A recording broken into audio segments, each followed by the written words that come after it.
국민의힘 대선 후보 선출을 위한 당원 투표율이 60%를 돌파한 데 이어서 오늘부터 이틀 동안은 국민 여론조사도 진행됩니다. 전국 상황 최영일 시사평론가와 살펴보도록 하겠습니다. 예, 어서 오십시오. 안녕하세요. 자, 한 57만 명 선거인단인데 그중에 60%를 넘겼다. 네.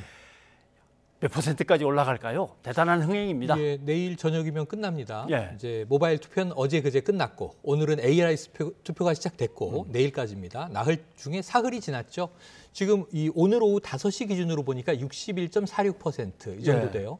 이미 뭐 역대 최다 투표율을 지금 막 경신하고 올라가는 상황이에요. 내일 70%가 될 것이다.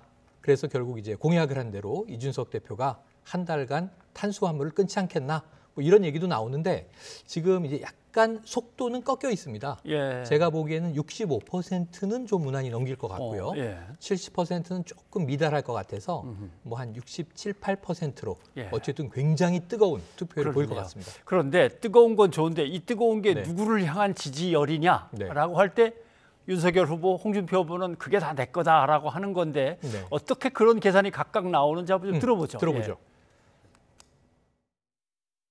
홍준표 후보의 그런 지지를 하시는 분들의 한 3분의 1 가량은 대체적으로 뭐 민주당을 지지하거나 아니면은 뭐 대장동 게이트 특검을 반대하는 분들이기 때문에 예.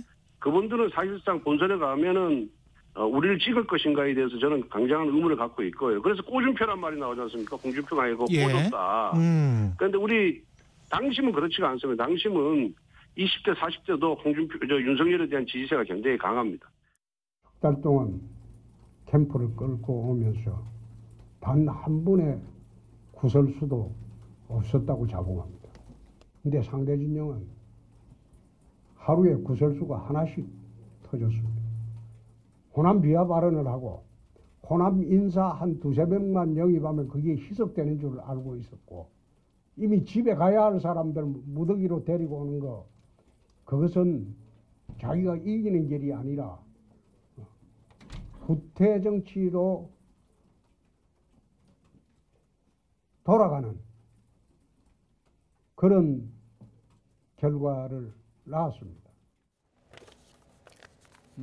예, 이게 가늠하기가 좀 어려운 것이 국민의힘으로 새로운 당원들이 몰려들었는데 이준석 대표 때 한 번, 네. 그죠?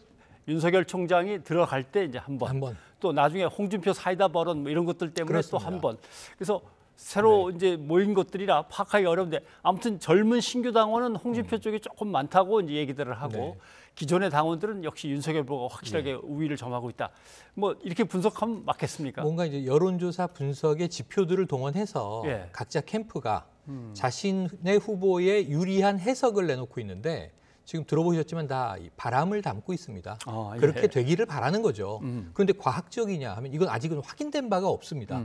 예를 들면 2030, 40은 정말 뭐 398 후보다라고 이제 홍준표 후보가 윤 후보를 비판했습니다만 그럼 그 나머지 퍼센테이지는 다 본인에게 올 것이냐 확신할 수 없는 거고요. 그렇죠. 지금 50대 이상은 다 압도적으로 윤석열이다. 정말 그럴까요? 제가 보기에는 이 두 분이 강구하고 있는 것은 어떤 세대나 성별, 성비나 지역 특성 여기에 의해서 구조적으로 움직이는 투표가 아니고 지금 이 뜨거운 열기는 양자 다 인정하듯이 첫째, 정권 교체에 대한 국민적 열망이 당원 투표율에 반영돼 있다. 그럴 수 있습니다. 두 번째로는 뭐냐 하면 양대 세력이 다 결집하고 있다. 우리 후보가 이겨야 되는데 팽팽하다는 얘기가 계속 나오고 아 우리 후보가 당심에선 뒤지고 있대. 우리 후보가 민심에선 뒤지고 있대. 그럼 그걸 우리가 채워줘야지 하고 결집하기 때문에 뜨거운 거거든요. 그러니까 두 세력은 다 결집하고 있어요.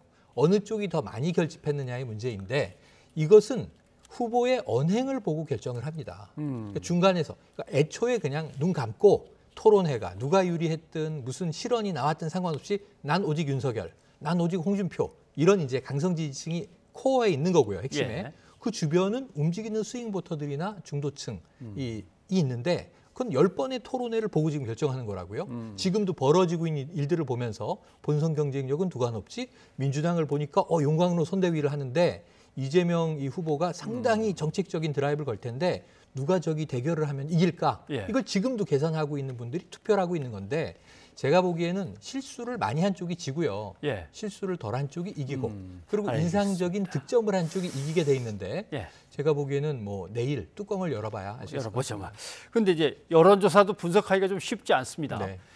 국민의힘 후보 중에 누가 제일 낫습니까라고 물으면 홍 후보가 네. 앞장을 서는데 그렇죠. 이제 안철수, 심상정 후보를 집어넣어서 다음에 네 사람의 후보 중에서 대통령으로 누굴 뽑겠습니까 하면 이땐 또 윤석열 후보가 앞으로 그렇죠. 간단 말이죠. 네. 이거 어떻게 해석해야 되겠습니까? 지금 일단은 현실적으로는 이 가상 양자 대결보다는 지금 양자 구도로 처음에 생각을 하고 있었지만 점점 다자 구도로 되고 있어요. 어떻게 될지 모르지만 안철수 대표는 완주하겠다. 단일화 없다. 단일화 굳이 한다면 나로 해야 한다. 이렇게 주장하고 있는 상황이고 이준석 대표는 그럴 일은 없다라고 보는 거죠. 그렇게 보면 지금 양강 구도인 이재명, 윤석열 혹은 홍준표 예. 요 사이에 안철수 있죠. 심상정 후보 그렇죠. 나왔죠. 완주할 게 뭐 확실시되죠. 김동연 경제부총리, 전 경제부총리 나오죠. 그럼 최소한 오자 구도인데 예. 여기 또 어떤 분들은 이번에 또 허경영 후보가 나온다면서 이런 관심들도 있어요. 예. 그럼 어쨌든 명실공히 다자 구도입니다. 그러면 이분들이 적어도 2, 3% 작게는 1%씩 나눠 가지면 과연 이 보수표를 뺏어가느냐 진보표를 뺏어가느냐에 따라서 전혀 다른 결과가 나올 수 있기 때문에 초박빙이 예상되는 내년 차기 대선에서 예. 지금 변수는 너무나 많다. 어느 쪽도 낙관할 수 없습니다. 아무튼 다른 후보들 걸 다 합치면 한 10%는 된다고 치고 그렇겠죠. 예. 네. 그리고 이제 윤 또는 홍 아니면 뭐 그렇게 둘 중에 맞습니다. 누군가 그다음에 이재명. 근데 이렇게 다자 했는데 대결에서는 어쨌든 윤석열 후보가 현재 시점 여론조사에서는 다소 우위를 보이고 있습니다. 민주당에서는 누구를 원하는 것 같습니까? 네. 누가 더 상대하기가 좋긴 좋은데라는 네. 게 있을 것 같은데요. 민주당은 애초에는 이게 뭐 시뮬레이션을 했을 때 자, 윤석열 후보가 올라올 가능성이 크다. 그럼 윤석열을 상수로 놓고 예. 이제 이 전략 시나리오를 짜자라고 했던 것 같아요. 예. 그러고 이제 들여다보면 볼수록 지금 이제 이재명 후보가 좀 흥미로운 얘기를 했죠. 좀 이제 그 야당의 토론회를 보면서 웃는다. 그러니까 이제 이것을 마치 코미디나 개그처럼 본다. 희화화했는데 야당은 조롱이라고 이야기를 하는 거고 예. 또 이제 민주당에서 이걸 팩트라고 얘기하는 거고 국민들이 다 지금 비웃고 있지 않느냐. 뭐 잘했다고 이제 저 토론회에 대해서 자부할 수 있겠느냐 이런 비판인데 지금 이제 이런 대목에서는 토론회 과정을 쭉 지켜보면서 과연 윤석열 후보가 올라간다면 이재명 후보의 뭐 좀 화려한 언변 또 이제 뭐 여러 가지 좀 강공을 던지는 정책 드라이브 이런 걸 받아칠 수 있겠느냐. 예. 사실은 플랫폼 노동자 문제 하나만 유승민 후보가 턱 던졌는데 상당히 장고하는 모습을 보인단 말이에요. 여러 가지 뭐 정치, 경제, 사회, 문화, 현안에 대해서 막 질문을 던지면 이재명 후보가 윤석열 후보가 이게 핑퐁처럼 받아칠 수 있겠는가. 그때마다 고심하는 모습을 보이면 토론에서 밀리는 현상이 나올 수 있거든요. 예. 지지율이 빠질 수도 있고. 그러니까 윤 후보가 쉽다고 민주당은 준비해 왔던 것 같아요. 스파링을. 예. 근데 홍 후보도 지금 만만치 않은 게 민주당은 홍 후보 쪽으로 조금 배팅을 하는 것 같습니다. 왜냐하면 여론조사만이 아니라 빅데이터를 보니까 홍 후보에 대한 언급량, 버즈량이 훨씬 더 많은 것 같다.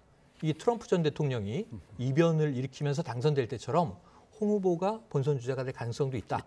그러면서 약간 난감해했는데 지금 민주당 상황을 보면 누가 올라와도 우리가 이긴다. 이렇게 얘기를 하고 있죠. 그러나 만만치 않습니다. 정권 만만치 교체 않습니다. 여론이 너무 양쪽 다 높아서. 만만치 않죠. 아무튼 그 민주당 얘기를 해보죠. 이재명 후보가 오늘 이제 후보로서 네. 첫 선거대책위원회를 이제 주재하는 것 같습니다. 부동산 얘기, 재난지원금 얘기가 나오던데 한번 좀 들어보시죠. 네. 예. 위기는 기회라고 했습니다. 저들이 이런 부당한 주장을 하고 부당한 공격을 할 때가 바로 우리가 반격할 기회입니다. 저는 가장 좋은 부동산 대개혁 환경이 대개혁할 수 있는 환경이 만들어졌다고 생각합니다. 소상공인들에 대한 보상, 또 뭐 구체적으로는 한도 최저한의 증액이라든지 또는 제외 대상자들에 대한 새로운 대안이라든지 또 우리 전 국민들의 삶을 보살피고 또 경제도 활성화할 수 있는 재난지원금의 추가 지급 문제도 적극적으로 추진해 주시기를 부탁드립니다.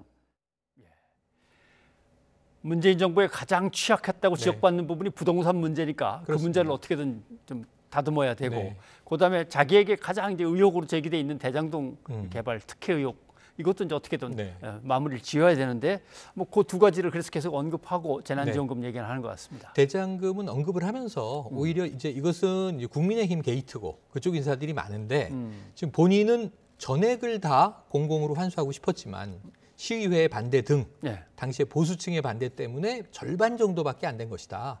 그렇게 지금 현재 국민의힘이 국감에서 보니까 공공이익의 환수를 그렇게 주장한다면 좋다. 그럼 이제 우리가 뜻이 맞았으니 그렇게 한번 추진해 봅시다. 대통령이 되면 강력하게 공공환수를 이제 가겠다라고 하는 이제 기조를 얘기하고 있는 거죠. 그래서 이 대장동은 적어도 정치적인 수사학으로는 이걸 자꾸 이제 전화위복으로 만드는 드라이브를 걸고 있어요. 문제는 이제 검찰 쪽 수사입니다. 그러니까 수사에서 뭔가 이제 이재명 당시 시장과 연관성이 나올 것이냐. 이 오늘 밤에 당장 관련자 이 대장동 패밀리의 구속 여부가 나오지 않겠습니까? 그렇죠. 이런 것들을 지켜보는 국민들은 좀 여론조사상으로 보면은 적지 않은 다수가 이재명 지사에게도 책임이 있다. 이게 도의적 책임일 수도 있고 행정적 책임일 수도 있고 혹은 법적 책임일 수도 있겠습니다만 이건 지켜볼 문제인데 제일 여기서 좀 걱정되는 대목은 정부가 이 드라이브를 받아주지 않을 것 같은 기류예요. 왜냐하면 예산의 문제거든요. 지금 정기국회 12월 2일이면 내년 예산이 짜여져야 되는데 국회도 이제 증감을 합니다. 근데 여기에 대선 주자, 여당의 주자가 돈을 더 써야 한다. 세수가 많지 않느냐. 계산이 틀렸다. 이렇게 얘기하고 있으니까 오늘 김부겸 총리 분위기를 보면 당정 분위기가 사실은 문제가 있을 것 같습니다. 문재인 대통령이 재정기획 담당자를 장관을 뭐 부총리를 야단치면서 끌고 왔는데 그렇죠. 그런데도 뭐 겨우 여기까지 왔는데 그거보다 훨씬 더 많은 재정을 필요로 하는 공약이 이제 막 쏟아져 나오면 김부겸 총리로서는 지금 대답 잘못했다가는 꼼짝없이 얽히게 됩니다. 그리고 또 홍남기 경제부총리도 그렇죠. 그래서 지금 김부겸 총리는 일단은 재정 여력 없다. 오늘 이렇게 선은 그었어요. 일단 그렇게 놓고. 그런데 지금 어제 출범식 때 당장 이제 이 후보가 된 이재명 후보는 뭐라고 얘기했냐면 30만 원에서 50만 원 국민들에게 더 주어야 한다. 전 국민에게. 이번 정기국회 때 이게 통과되도록 내가 애를 쓰겠다고 그랬어요. 그럼 당장 12월 초반에 결정이 나야 되거든요. 그럼 이게 이재명 후보의 뜻대로 재난지원금이 추가 편성이 될 것이냐. 그럼 다른 예산에서 좀 각출을 해야 되겠죠. 혹은 이제 김부겸 총리 말처럼 재정 여력은 없으므로 이 재난지원금 추가 지급분은 나중에 얘기하자. 그러면 나중이라는 건 언제냐면 이재명 후보가 당선이 되면 대통령이 되면 이거 추진되겠죠. 추경을 해서라도. 그렇죠. 이게 1호 공약이 되는 셈입니다. 물론 1호 공약은 성장 회복의 방점이 찍혔는데 이건 좀 포괄적인 얘기니까 어쩌면 재난지원금의 100% 지급 완수 이게 이제 첫 번째 이제 이재명 대통령의 과제가 될 수 있는데 당선됐을 경우에 근데 문제는 지금 당장 여당 후보와 정부가 재정과 예산을 놓고 조금 불협화음을 나타낼 조짐이 있다. 그렇죠. 이건 그렇게 좋은 징조는 아니겠죠. 뭐 당을 여지껏 끌고 온 기조도 있고 정부는 현실적인 재정 문제에 또 엉켜 있을 테고. 사실 최근에 그 부족하게 줬다고 이재명 후보가 지적한 부분에 대해서 민주당의 당론은 송영길 대표를 포함해서 100% 이번엔 다주자였는데 그게 기재부에 막혀서 결국 보면 90도 아니고 애매한 88%가 됐단 말이죠. 그러니까 이걸 보면은 정부도 재정에 대해서는 그렇게 후퇴하거나 양보하지 않을 것 같습니다. 뭐 정부 당과 이제 협조를 잘 해 나가는 문제도 있지만 문제는 선거대책본부를 크게 꾸렸는데 뭐 공동 뭐 위원장 해갖고 다 집어넣고 13명이죠. 공동 선대 본부장에서 또 다 집어넣고 해서 크게 꾸리긴 했습니다만은 뭐 꾸리는 게 문제가 아니라 열심히 띄워주는 게 문제인데 그렇습니다. 이낙연 캠프 쪽에 있던 서른 본부장만 해도 여건 야건 뭔가 좀 마음에 쏙 드는 후보 없다. 다 결함 있는 후보들이다. 고만고만하다. 본인이 이렇게 얘기를 해버리니까 그리고 난 떠난다 하면서 미국 간다는 얘기 아닙니까? 지금? 네, 그렇죠. 그러니까 어찌 보면은 이제 상당히 좀 원팀이 되기 위해서 용광로가 되기 위해서 본선 주자가 된 이후에 이낙연 후보와 차담도 하고 또 이제 서른 의원에게 안아주십시오 해서 이렇게 이제 포옹하는 장면도 연출을 하고 그렇죠. 그다음에 위원회에 이제 이 선대위원회에 들어오는 것에 어쨌든 다 동의를 하고 물밑 교섭까지 해서 직함들을 다 나눠 가졌어요. 그런데 문제는 이제 서른 의원의 저에게는 다소 충격적일 수는 있는데 저는 저것도 해석하기 나름인 것이 자, 이재명 후보 입장에서는 자, 내가 우위에 있다고 생각하고 가지 말자. 지금 여야의 상황은 비슷하다. 저쪽의 단점이 윤석열 후보의 장단점과 또 홍준표 후보의 장단점은 완전히 다릅니다. 두 사람의 캐릭터가 다르기 때문에 누가 올라오든 장단점은 있는 거고 이재명 후보도 그럼 민주당은 100% 완벽한 후보라고 얘기할 수 있느냐? 그렇지 네. 않죠. 그러니까 이제 여러 가지 문제가 있었던 건데 이왕 이 적대적 관계에서 경합을 벌일 때 저격수 역할을 했던 서른 의원이 다른 아마 위원장은 본부장은 저런 얘기는 못할 거예요. 네. 근데 우리도 좀 겸손하게 우리 후보의 흠결도 제대로 들여다보고 성찰하면서 가자라는 일침으로 해석을 한다면 사실은 뭐 못 나올 이야기는 아니다. 왜냐하면 네. 우리 후보의 문제를 얘기하고 우리 후보가 고치는 모습, 윤석열 후보로 예를 들면 꼭 전두환 후보 발언은 문제가 있습니다. 예. 즉시 사과하시죠. 그러면은 사과를 바로 했어야죠. 그러면 이제 호미로 막을 일을 가래로 막게 일을 키우지 않았을 거거든요. 예. 그래서 이런 부분은 아직은 출발점이기 때문에 비화되진 않을 것 같은데 예. 한참 달리고 있는 와중에 저런 얘기가 나오면 다들 이제 그렇죠. 힘이 탁 풀리죠. 뭔가 힘이 좀 네. 맥이 풀릴 수밖에 아직은 없는 아니다. 발언이긴 해요. 예. 예. 뭐 고만고만하던 약점과 장점이 뭐 네. 섞여 있든 간에 네. 소속이 있으니까 나는 내가 속한 당을 위해서 뭔가를 해야 된다라고 할 만한 정도의 지금 지위와 네. 예, 그 뭐 어떤 뭐 힘을 갖고 있는 사람인데 저러니까 좀 맥이 풀리겠죠. 그렇습니다. 자, 그런데 이재명 후보가 또 넘어야 할 산이 있습니다. 역시 언론에 대해서 네. 과감한 개혁을 늘 얘기했고, 그렇죠. 그다음에 특히 보수 언론에 대해서는 그렇죠. 상당히 좀 강한 어조로 비판도 많이 했고, 거기다가 또 검찰하고도 뭐 검찰 공화국이냐, 검찰 그렇죠. 개혁해야 된다라고 드라이브를 상당히 강하게 네. 걸었기 때문에 검찰 언론에 뭔가 비협조적인 내지는 뭔가 네. 좀 이렇게 부정적인 예. 어떤 그 벽이 생길 수도 있습니다. 언론 지형은 거의 뭐 이제 서로 다 파악돼 있는 상황이고 국민들도 뭐 알만한 국민들은 이 언론은 지금 이제 여권 후보에게 누구 편. 예, 좀 우호적이다, 예. 상당히 적대적이다, 부정적이다 이 정도의 이제 언론은 다 색깔들이 어느 정도 이제 위치 파악이 돼 있는 상황이라 지금 지난번에 보시면은 바로 이야기할 때 조선일보의 보도가 나오자 기자회견을 바로 열어서 가짜 뉴스다 이렇게 이야기하고요. 예. 때로는 또 법적 조치하겠다 이런 얘기도 하고요. 이래서 언론중재법이 필요하다. 사실 야당 의원에 대해서는 본인에게 질의를 던지는 국감장에서 의원에게 이래서 면책특권을 없애야 하는 겁니다. 예. 대놓고 얘기하지 않습니까? 그렇죠. 그런 분위기로 이제 언론에 대해서도 맞대응해 갈 텐데 검찰은 좀 달라요. 검찰은 지금 나름 이제 하나의 실마리를 쥐고 있는 게 예. 오늘 대장동의 이제 구속 여부 문제도 초미의 관심인데 김만배 최대 주주는 저 행정가로서 당시 이재명 시장은 본인의 최선의 일을 한 것이고 우리는 그 지침에 따라서 그 응찰해서 낙찰받고 사업을 했을 뿐이다라는 취지의 발언을 했단 말이에요. 그런데 이제 문제는 검찰이 아니다. 이재명 당시 시장이 뭔가 위법한 행위들에 대해서 보고받고 알고 있었다라는 발표를 하게 되면 대선 과정의 그 파장은 굉장히 클 거거든요. 아하, 예. 그 부분에 대해서 본인이 진실과 팩트를 가지고 어떻게 맞서 싸워 나갈지 이건 본인이 정말 깨끗해야 가능한 문제거든요. 예. 그 부분에 대해서는 국민들이 예의주시하고 있다는 것 예, 아마 이재명 후보도 잘 알고 있을 겁니다. 뭐 진행되고 있는 검찰 수사는 조금 이따가 또 네. 다른 전문가하고도 얘기를 나눠봐야 될 것 같습니다. 최영일 평론가 오늘 여기까지 듣겠습니다. 네. 고맙습니다. 고맙습니다.